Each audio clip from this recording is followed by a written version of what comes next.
Закончил укладку первого контура.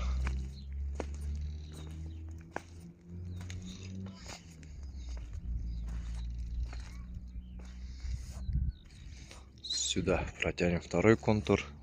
И этот участок будет третий контур.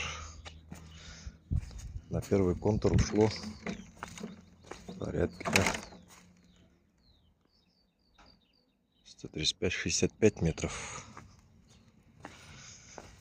Не знаю, бухта в обратную сторону. Начал с 200. А первый метр она вообще на другой стороне. Продолжаем дальше.